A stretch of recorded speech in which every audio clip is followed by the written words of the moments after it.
누가복음 6장 20절부터 49절은 평지 설교 또는 예수님의 희년의 선포라고 할 수 있습니다. 그런 의미에서 오늘 우리가 읽은 이 37절, 38절에 있는 말씀은 우리가 율법으로, 예수님의 율법이죠, 어떻게 이웃을 대하고 살아갈 것인가 이렇게 말씀하고 있습니다.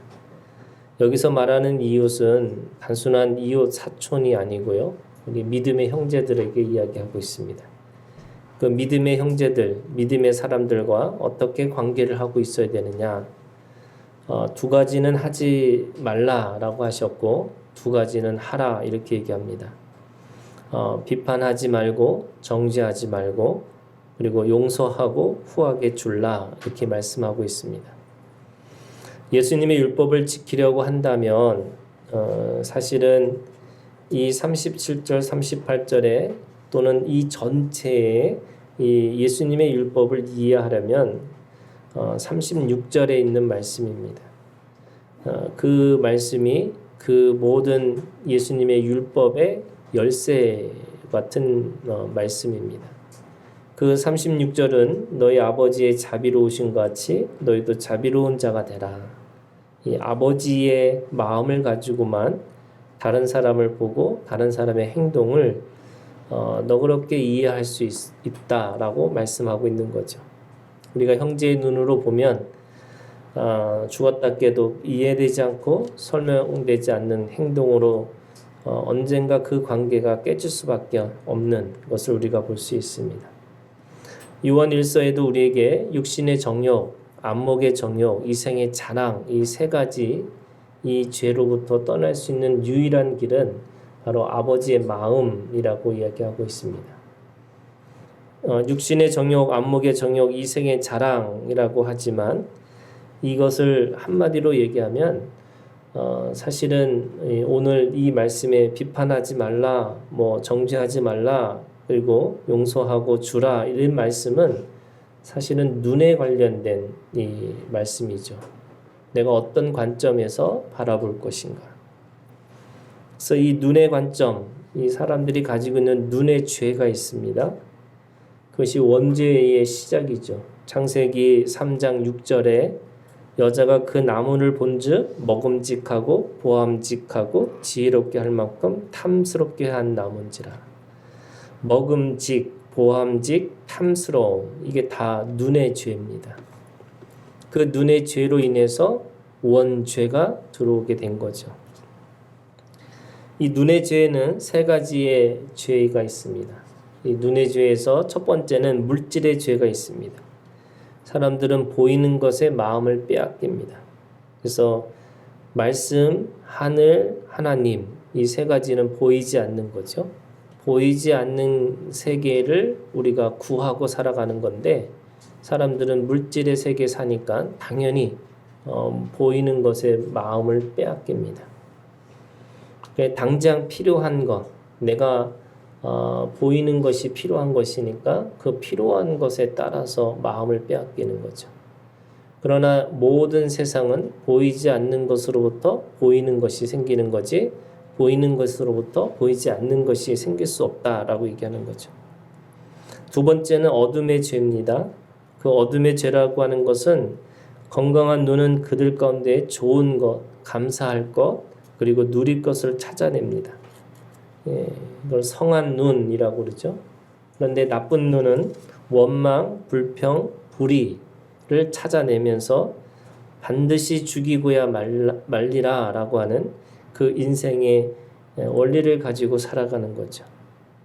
우리가 신앙생활이란 것은 아버지와 은밀한 사랑이 맞습니다. 그런데 사람들은 숨기고 요나가 그 하나님께서 니느웨로 가라고 했는데 다른 방향으로 가기 위해서 내려간 것처럼 어둠으로 가는 거죠. 결국 큰 물고기의 그 어둠 가운데 들어가는 그 죄를 짓게 됩니다. 그것은 보이는 것에 대한 죄를 얘기하는 거죠. 근데 그 보이는 것의 죄가 어둠을 향하고 어둠으로 가기 원하는 그런 죄가 있습니다. 세 번째 눈의 죄는요, 이유의 죄입니다. 내가 무엇을 주인으로 살고 그렇게 행동하는 이유가 무엇인가를 알아보면 그것이 어떤 의미인지를 알 수 있습니다. 무슨 말이냐면 내가 어떤 것을 주인으로 살 것인지, 내가 이 물질을 주인으로 살 건지 하나님을 주인으로 살 것인지, 내가 더 사랑하는 것이 무엇인지, 내가 더 욕망하고 살아가는 것이 무엇인지, 그것이 이유입니다. 그래서 그 이유의 죄를 살아가는데 사실은 우리가 이웃을 사랑하고 하나님을 사랑한다고 말하지만 이유를 계속 물어가면 갈수록 사실은 자기 사랑이 될 수도 있고요, 자기 욕망일 수도 있습니다. 그래서 교회도 또 말씀도 자기 때문에 자기를 위해서 그렇게 듣고 살아가는 것이죠. 이것이 이유의 죄입니다. 그 이유의 죄를 벗어나기 위해서는 왜라고 하는 질문을 하고 날마다 우리가 살아가야 되는 거죠. 왜 내가 사랑하고 내가 왜 그것을 해야 되는 거고 내가 왜 그런 결정을 하고 분별하고 살아갈 것인가 라는 겁니다. 눈은 몸의 등불이라고 했습니다. 눈은 마음의 창으로 진리의 빛을 보고 받아들이는 문입니다. 눈이 열리지 않으면 하나님을 볼 수도 없고 진리의 빛을 볼 수도 없습니다. 아브라함의 대적의 문이라고 그랬죠. 이 대적의 문이 열렸다라고 하는 것은 결국 보는 관점, 그 관점이 달라졌다라고 하는 뜻입니다. 바울로 말하면 눈에서 비늘이 떨어진 거죠. 눈에서 비늘이 떨어져야 직관, 어떻게 보면은 그 실상을 하나님을 하나님으로 볼 수 있는 거죠. 그런데 그 하나님을 바라보는 데 있어서 구름에 끼어 있는 거예요. 그래서 먹구름일 때는 죽을 맛이고 또 이게 뭉게구름이고 뭔가 좋은 구름이면 신나고 좋습니다. 감사합니다. 그런데 그 걸음이 어떻게 보면 구름이 거치듯이 그 비늘이 떨어져야지만 하나님을 하나님으로만 바라볼 수 있는 거죠. 바울의 눈에서 비늘이 떨어졌다라고 하는 그것은 원초적인 빛을 경험했다라는 뜻입니다. 사람들이 어떤 사실을 분명하게 직관하기 위해서는 자기에서 눈에서 비늘이 떨어지는데 비늘이 떨어졌다는 건 뭐냐면 결국 하나님이 어떤 분인지를 아는 그 참된 빛을 경험한 사람만이 그 사실을 직관할 수 있습니다. 본토, 친척, 아비집이라고 하는 사람들이 가지고 있는 자기의 흙이 있어요. 신토불이잖아요. 그 다음에 자기가 가지고 있는 체질이 있어요. 기질이 있어요. 거기에 따라서 생각하고 거기에 따라서 결정하는데 그것이 비늘입니다. 그 비늘이 떨어져야지만 하나님을 하나님으로 바라볼 수 있다는 거죠. 그런 의미에서 비늘이 떨어졌다라고 하는 말은 그 비늘이 떨어진 사람에게는 어떻게 보면 눈에 힘이 빠져 있는 거죠. 사람이 눈빛이 살아야 된다라는 의미하고 조금 달라요. 사도 바울은 비늘이 있는 상태에서는 사람들을 어떻게든지 사람을 잡아서 죽이려고 합니다. 그게 무슨 뜻이냐면 사람을 만나면 만날수록 어떻게 하면 약점을 잡고 어떻게 하면은 뭔가 문제점을 찾으려고 하는 겁니다. 이게 영어로 얘기하면 스네이크 아이즈라고 해요. 그러니까 뱀의 눈입니다. 참 그런 거죠. 사람도 그런 거예요. 사람을 만나면 만날수록 좋은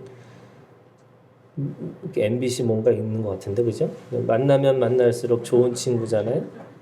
만나면 만날수록 좋은 친구의 마음으로 서로가 만나면 불편함이 없고 만날수록 더 좋고 힘이 나야 되는데 만나면 만날수록 힘이 빠지는 사람들이 있습니다. 왜 그래요? 별것도 아닌데 그냥 얘기한 건데 그거 가지고 또 다음에 얘기합니다. 그래서 또 얘기했는데 그러고 나서 만났더니 또 얘기를 하는 거예요. 그래서 또 얘기하고 또 얘기하고 그러니까 어떻게 제일 좋은 방법은요. 안 만나는 게 제일 좋은 방법이더라고요. 예. 왜요? 만나면 만날수록 힘들잖아요. 예. 그때는 이렇게 됐고 그때는 이렇게 됐고 그때는 이렇게 됐고 뭐 힘들어요. 그래서 만나면 야 정말 위로해주고 격려해주고 지지해주고 그래서 야 그 사람은 만나야지 내가 좀 가서 좀 힘이 날 수 있을 것 같아. 뭐 이런 거잖아요. 어떻게 보면은 이 눈에 힘이 빠져야지. 그래서 그냥 너그럽게 보는 눈이 있어야지. 그 너그러운 눈이 없으니까 힘들어지는 거죠. 세 번째, 이 비늘이 떨어졌다는 말은 푯대를 향한 눈으로 모든 것을 판단했다는 뜻이에요. 사도 바울은 그 인생에서 보는 눈이 달라진 겁니다. 비늘이 떨어지고 나니까. 그래서 그 인생이 푯대를 향한, 다시 말해서 이방인을 위한 삶으로 살기 시작했습니다. 그래서 자기가 죽느냐 사느냐의 눈으로 보면 그 인생은 어떻게 보면 가장 힘든 인생이었고, 그렇잖아요. 여러분, 바울의 이력서를 보면 자신이 겪은 그런 여러 가지 시험을 얘기합니다. 뭐 기근의 시험, 어떻게 보면은 뭐 살인의 위험의 시험, 뭐 여러 가지 시험들이 있습니다. 자연재해의 시험. 그런데 그거를 겪지 않고 살아가는 눈이 있었다면 그는 어떻게 보면은 다른 삶을 살았겠죠. 그런데 그에게는 푯대라는 것이 보였습니다. 기준이 있는 거죠. 목적입니다. 자신이 가지고 있는 기준과 자신이 가지고 있는 목적을 가지고 있는 것이 그 눈이 바뀌고 나니까 그의 삶이 달라지는 거죠. 그에게는 포기가 없습니다. 그의 삶에 대해서는 내가 여기서 주저앉겠다라는 마음이 없습니다. 왜요? 푯대가 분명하니까. 그가 사람들이 다 로마로 간다고 할 때 하나님으로부터 예언받은 사람들이 거기 가면 죽는다고 다 어떻게 보면 말렸습니다. 그런데 맞죠? 죽는다는 그 예언은 맞는 말씀이었어요. 그러나 그는 그거를 뿌리치고 그 죽음의 길을 걸어갑니다. 왜요? 그것이 그의 눈이 다른 거예요. 그 사람들이 보는 차원이 다릅니다.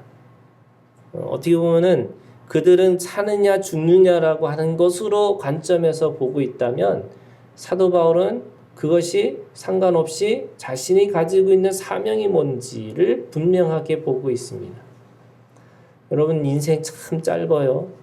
저도 어제 장례식장에 갔는데 50에 돌아가셨어요. 참 그거 생각해 보면 너무나 인생 짧은 겁니다. 뭐 이런 거죠. 사랑하기에도 시간이 모자른 건데 우리는 이렇게 열심히 정말 싸우고 또 그 안에서 갈등하고 또 싸우고 또 회개하고 그죠? 회개는 해야지. 싸우고 회개하고 싸우고 회개하고 그런 어떻게 보면은 우리가 가지고 있는 그 관점에서 보면 이게 인생이라는 것 자체가 너무나 짧은 시간인데 그 짧은 시간 생각해서 행복한 거 내가 더 좋은 거 찾아가면 그 인생 그렇게 살아가는 거죠. 그렇게 하는 겁니다. 근데 제가 어제 이렇게 그 50에 산 인생을 딱 들어보니까 뭐 너무너무 잘 살았더라고요.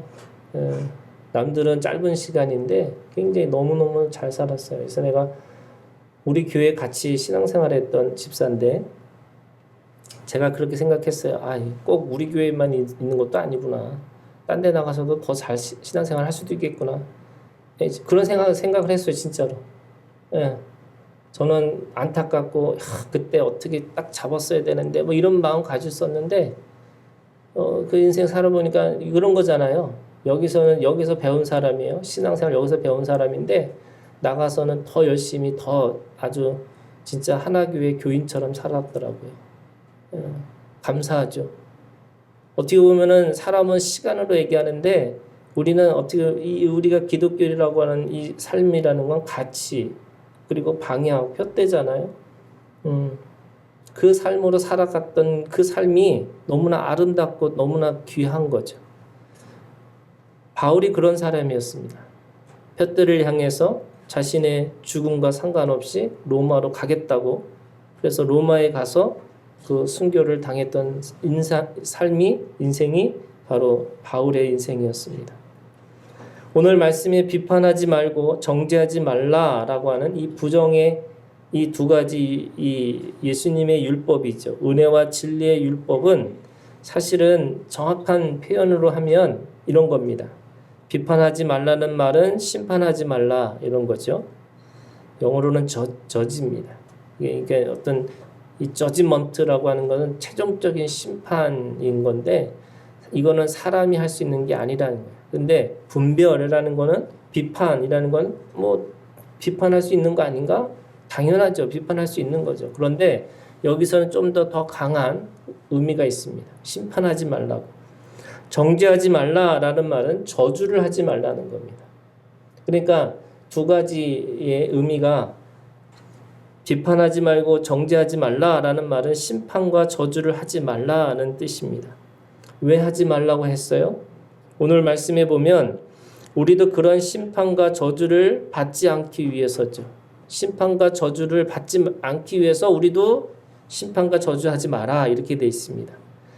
오늘 이 37절에 있는 말씀에 그 문장이 사실은 미래형처럼 느껴집니다. 뭐라 그랬어요? 네가 비판하거나 네가 정죄하면 비판을 받지 않을 것이고 그리하면 너희가 정죄를 받지 않을 것이다. 않을 것이다라는 말 자체가 굉장히 미래형적으로 느껴지죠.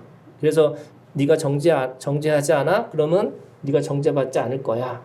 네가 심판을 하지 않으면 네가 심판받지 않을 거야. 이런 거잖아요. 그런데 사실은 이 말씀은요.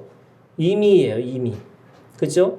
우리는 이미 심판과 저주를 벗어난 삶입니다. 이거 누가복음 6장에 예수님이 제자들에게 말씀하셨고 그 산상수훈, 이 평지서훈이죠. 여기서는 이 평지수훈이라는 이 말씀은 희년의 해가 이미 도래했다라는 거예요. 누굴 통해서? 예수님을 통해서요. 예수님을 통해서 희년이 도래했기 때문에 너희들은 이제 더 이상 심판과 저주 가운데 있지 않다라고 얘기하고 있는 겁니다. 그러면 이 비판하지 말고 정죄하지 말라라고 하는 심판과 저주하지 말라는 의미는 첫 번째가요. 그런 겁니다. 희년의 복을 이미 받은 사람이기 때문에 그렇다는 거예요. 너희들은 이미 그 심판에서 저주에서 떠났기 때문에 너희는 심판과 저주를 하고 살아가는 인생으로 살지 말라라고 얘기하고 있는 거죠. 이 희년의 복을 받은 사람들은 일상적이고 배려함이 없는 심판과 저주는 하지 말라라는 말씀이에요. 우리는 그 희년의 기쁨, 그 희년의 감사로 살면 됩니다. 그 기쁨과 감사로 주님의 말씀을 지키고 사는 것이죠. 만약 우리가 우리의 믿음의 형제들을 심판하고 저주하면 우리는 지키는 자가 아니라 그 법의 재판관이 됩니다. 무슨 말이냐면요.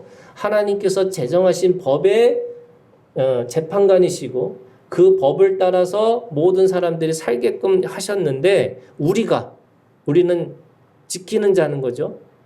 어떤 걸 지켜요? 희년의 법을 지키며 감사와 기쁨으로 살아갈 수 있는 것을 지키고 살아가는 사람인데 우리가 만약에 그것에 대해서 심판자가 되고 저주자가 되면 너희가 그 법을 제정하는 사람이지 네가 그걸 지키는 자가 아니다. 이렇게 얘기하고 있는 거예요. 그게 야고보서 4장 11절 12절에 있는 말씀입니다.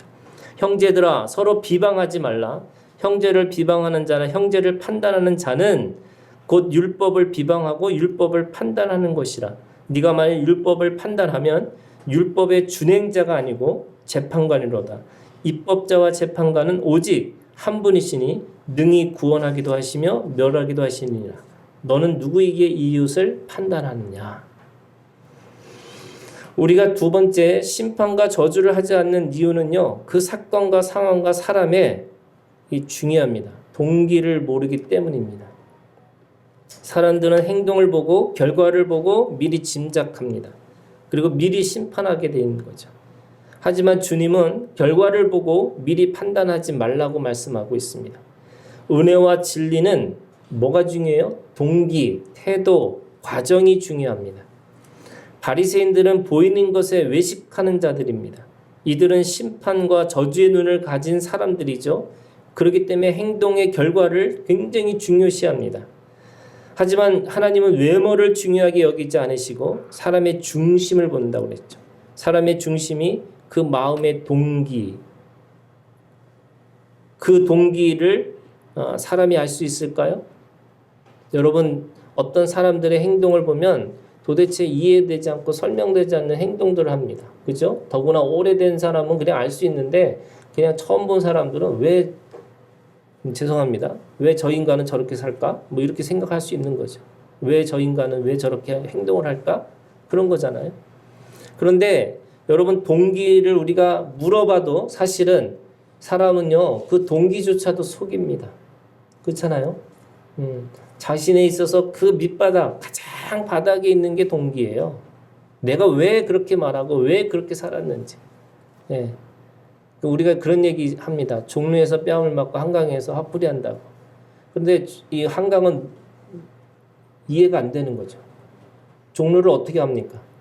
예. 그러니까 종로를 모르니까 왜 화를 내는지 왜 뺨을 때리는지 맞는지 이해가 안 되는 거예요. 그런데 사실은요. 종로도 아닙니다. 에덴이죠.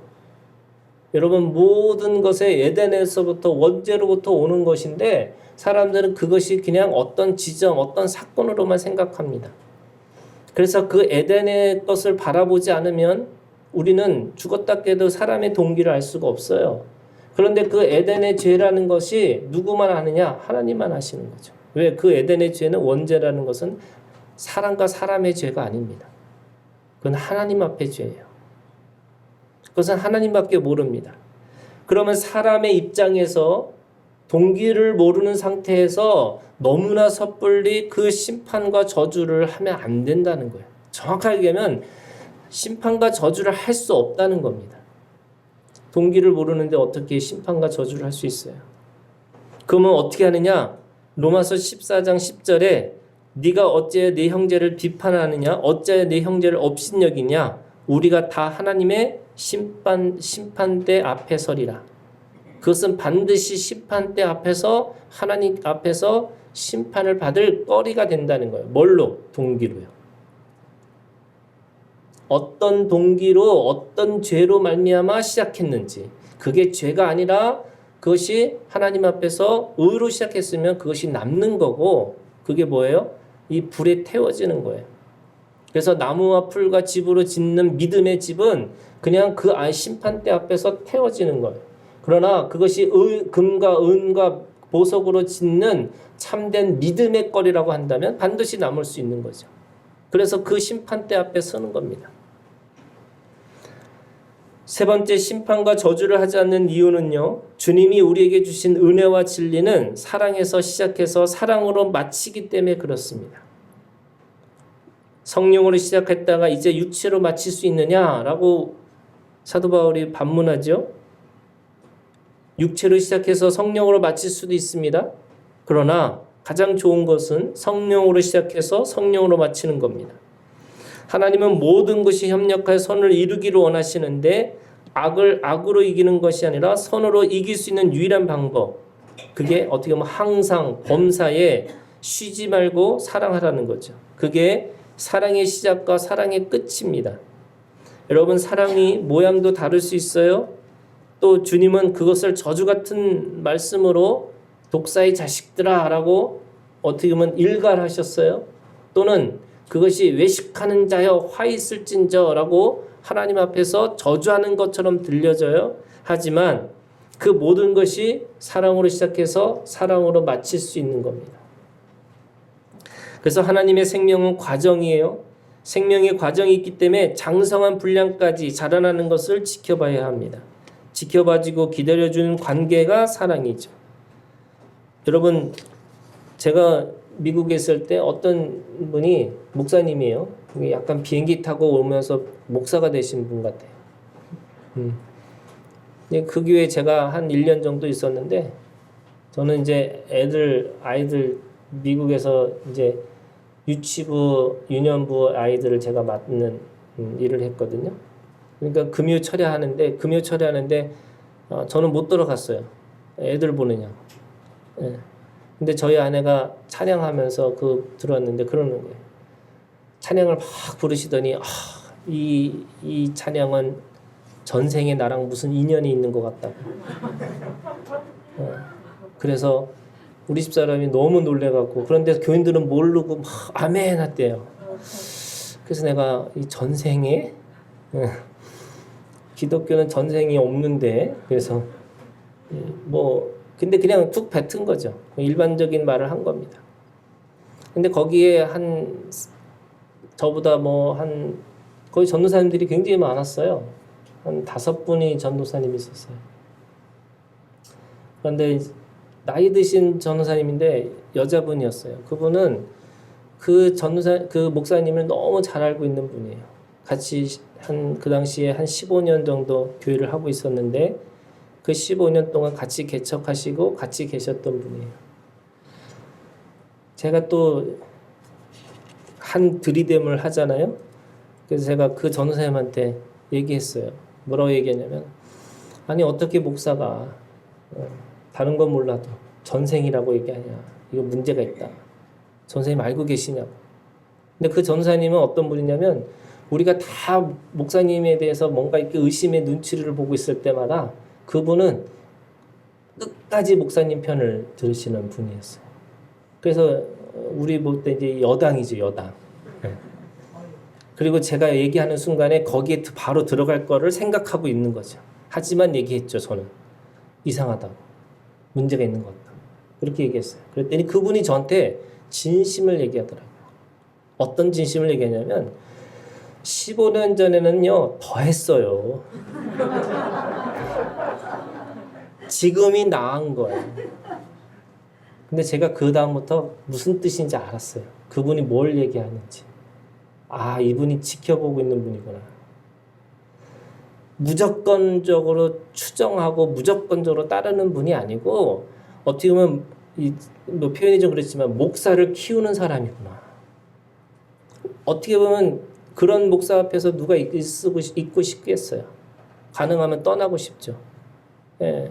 그런데 그분은 그런 마음으로 교회를 지키고 있는 게 아니더라고요.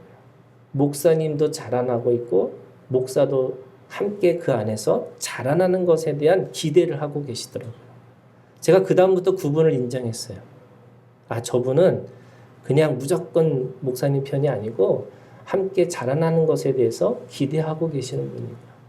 목사도 마찬가지지만 여러분 교인들도 똑같아요. 예. 어떻게 보면 우리가 개척한 지 17년 됐는데 여러분 17년 돼가지고 자라나셔야죠. 머물러 있는 게 아니에요. 그러면 적어도 저도 고백을 해야죠. 17년 전에는 저러지 않았는데 그래도 자라났어. 퇴보는 하지 말아야죠. 그죠? 퇴행은 하지 말고 자라나는 것에 대한 것이 있습니다. 무슨 말이냐? 심판과 저주를 하지 않는 이유는 그것이 어떻게 보면 그 안에서 하나님께서 그를 계속해서 자라나게 하실 것에 대한 기대가 있다는 거예요. 그런 기대 속에서 우리가 심판과 저주를 하지 않는 거죠. 그래서 사랑으로 시작해서 사랑으로 마치는 것이 있어야 되는 거죠. 사랑으로 시작해서 사랑으로 마치는 믿음으로 우리가 사람을 바라보고 생명을 바라보는 겁니다. 자, 두 번째 하지 마라는 것이 있다면 두 가지의 하라가 있어요. 뭐라고 하냐면 용서하고 후회 주는 마음이 있어야 된다는 겁니다. 근본적으로 판단하지 않는 마음이 용서고요. 그리고 후회 주는 행동까지 성장해야 된다는 겁니다. 예수님의 생명까지 받아 영원한 용서를 받은 우리가 누구든지 용서하고 아낌없이 주는 인생으로 사는 거죠.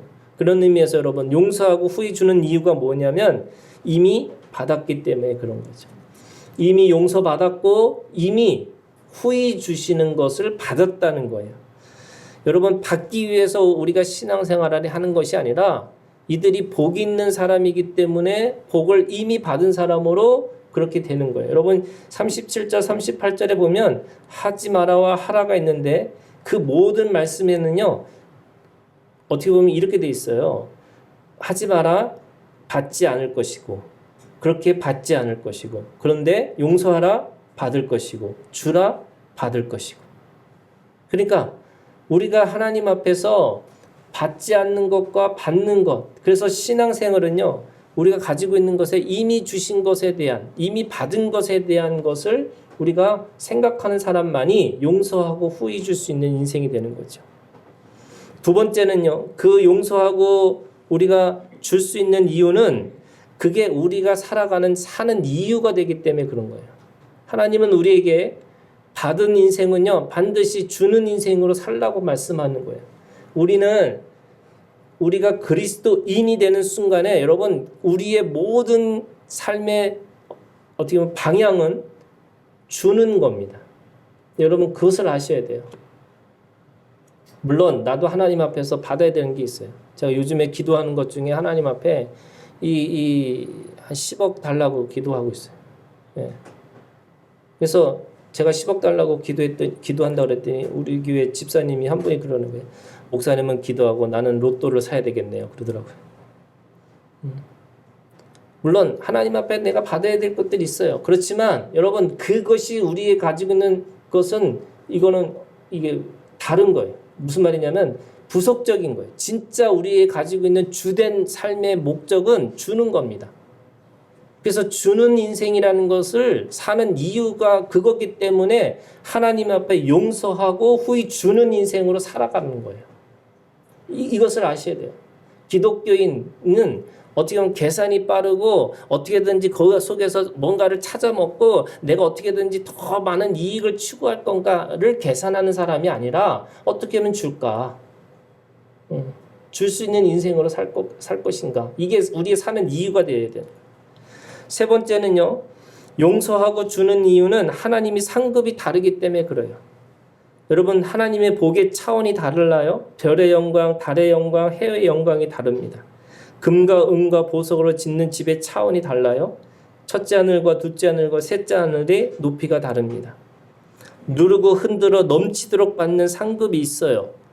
그 원복을 받았는데 그 원복이 저주와 심판 가운데 빠졌는데 이제는 그것이 더 이상 우리는 그 원죄와 그 죄 가운데 살아가는 사람이 아니라 원복을 받은 사람으로 이제는 영원한 복을 더 누리고 살아가라, 이렇게 얘기하고 있어요. 그래서 더 복이죠. 하나님 앞에 영원한 복이라는 게 원복의 더 복이에요. 그래서 우리가 인생이라는 게 이 덤으로 살아가는 것이라면 덤이라는 게 하나님께서 주신 은혜입니다. 신앙의 경주를 해야 합니다. 허다한 증인들에 둘러싸여 힘들어도 이겨낸 신앙의 선진들을 쫓아서 주님의 십자가의 길을 걸어가야 되는 거죠. 그 상급은 승리자에게 주는 면류관으로 승리의 면류관, 생명의 면류관, 영광의 면류관, 그 상급의 차이가 있어요. 자, 여러분, 비판하지 말라라는 신앙이 있습니다. 그 뭐예요? 사람 살리라는 거예요. 우리가 함께 살아가는 삶으로 함께 살라, 이렇게 얘기하시는 거죠. 칼을 잡은 강도가 아니고 어떻게 보면 칼이 의사에게 잡히면 살리는 거죠. 어린아이가 칼을 잡으면 위험한 거지만 어떻게 보면 요리하는 어머니가 잡으면 그것이 맛있는 음식을 만드는 도구가 됩니다. 함부로 생명을 조정하거나 무시하거나 비난하지 말아야 될 이유입니다. 여러분, 오늘 삼손의 이야기가 있어요. 여러분, 사사 삼손이라고 그랬어요. 머리를 자르지 않고 독주를 마시지 않고 시체를 만지지 않는 나실인의 거룩한 사람의 상징이 삼손이었습니다. 그는 거룩함으로 사람을 살려야 하는 사람이었죠. 하지만 그는 눈의 죄에 빠집니다. 뭐에 빠진 거냐면 눈의 죄에 빠진 거예요. 그래서 아름다움이라고 하는 그 음란한 여인으로 인해서 자신의 거룩함을 잃어버렸습니다. 그 눈의 죄에 빠진 삼손은 블레셋 사람들에게 두 눈을 빼앗겼습니다. 그죠? 오늘 말씀해 보니까 두 눈을 뺐다라고 얘기합니다. 눈의 죄를 짓고 그 눈의 죄의 대가로 두 눈이 빠진 거죠. 그 두 눈을 잃고 나서야 삼손은 진짜 눈에 있는 비늘이 떨어졌습니다. 자신의 사명, 자신의 위치, 자신이 해야 할 일을 뼈저리게 경험하게 됐습니다. 그리고 28절, 사사기 16장 18절에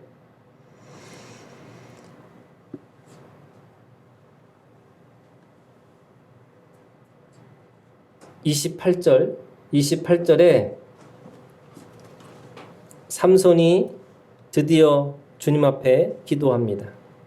두 눈을 빼고 나서야 진짜 자신이 가지고 있는 사명을 알게 된 거죠. 악을 갖게 해달라고 기도합니다. 그러면서 31절에 그 사사의 삶이 20년이라는 거예요.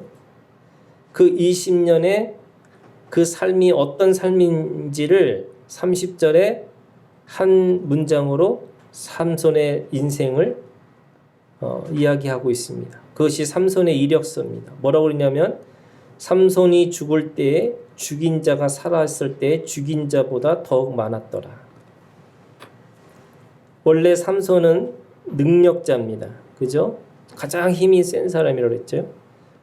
그 두 눈을 빼앗겼는데 아름다움의 마음을 빼앗겼던 사람입니다. 독주의 마음을 잃어버렸어요. 그러고 나니까 이제는 심판과 저주의 인생으로 살아갑니다. 비판하지 말라라고 하는 인생이 이제는 그 눈을 가지고 죄를 짓고 나니까 누구든지 죽이는 자가 됐습니다. 원래 사사는요, 살리는 자입니다. 그런데 그 인생이 뭐라고 그랬어요? 한마디로 얘기하면 죽을 때에 죽인 자가 살았을 때에 죽인 자보다 더욱 많았더라. 이것이 비판하는 삶의 인생입니다. 이 비판자의 말로죠. 그러면 우리가 비판하지 말라라고 하는 이 신앙을 가지고 살려면 어떻게 될 것인가? 오늘 아버지의 눈을 가지고 우리가 서로 바라봐야 되는 겁니다. 아버지 눈은 매섭습니다. 그러나 그 매서운 눈으로 그 자녀를 보호하고 지켜주십니다. 하나님 아버지는 심판과 저주의 눈이 있습니다. 하지만 그 눈으로 죄와 악을 대항해서 싸우고 생명은 보호하고 지켜주시죠. 시편 44편 15절 여호와의 눈은 의인을 향하시고 그의 귀는 그들의 부르짖음에 기울이신도다. 잠언 15장 3절 여호와의 눈은 어디서든지 악인과 선인을 감찰하시니라. 하나님 아버지의 눈은 부드럽습니다. 국률의 마음으로 바라보고 계시죠. 근데 아버지는 용서와 국률의 마음으로 우리가 하나님의 집으로 돌아오기를 기다리고 계십니다. 여러분 아버지의 눈이 있기를 주님의 이름으로 축원합니다. 그것이 경건과 거룩한 삶으로 살아가는 방법이에요. 이게 무슨 말이냐면 우리는 경건과 거룩한 삶을 자기를 단련하고 자기를 수련하는 것으로 경건과 거룩을 지킬 수 있다고 착각합니다. 그게 아니라 생명 때문에 나에게 맡겨진 자녀 때문에 나에게 맡겨진 그 한 생명 때문에 우리는 경건과 거룩한 삶을 추구하고 살아간다는 거예요. 두 번째, 여러분 큰 두 번째에 어떻게 보면 이 비판하지 말라라고 하는 신앙의 두 번째 이유는 우리의 이력서가 죽을 때 살린 자가 살았을 때 살린 자보다 더욱 많아야 하는 거예요. 여러분 그런 삶으로 살기를 주님의 이름으로 축원합니다. 비판하지 말라고 하는 신앙은 살리는 신앙이에요. 비판이 없어서가 아닙니다. 비판할 것이 없는 눈을 가진 것이 아니에요. 살리는 목적이 있기 때문에 그 눈을 멀게 하고 두 눈을 뽑는 겁니다. 삼손의 이력서와 완전히 반대로 사셨던 분이 예수님이시죠. 예수님은 살았을 때 사람들을 구원하신 것보다 예수님이 죽으시고 십자가에서 죽으셔서 그 모든 사람들, 모든 인류를 구원하셨어요. 그래서 살았을 때 살린 자보다 죽었을 때 살린 자가 더 많았더라. 이게 예수님의 이력서죠. 그러면 오늘 우리가 그 이력서대로 우리도 살아야죠. 여러분 살았을 때 나눠주셔야 됩니다. 주는 게 우리 인생이라 그랬죠. 그런데 진짜 주는 건 언제 주는 거냐? 내가 죽었을 때도 나눠줄 수 있는 인생으로 사셔야 돼요. 내가 죽었을 때도 더 많이 나눠주는 인생으로 사시는 것이 우리의 삶입니다.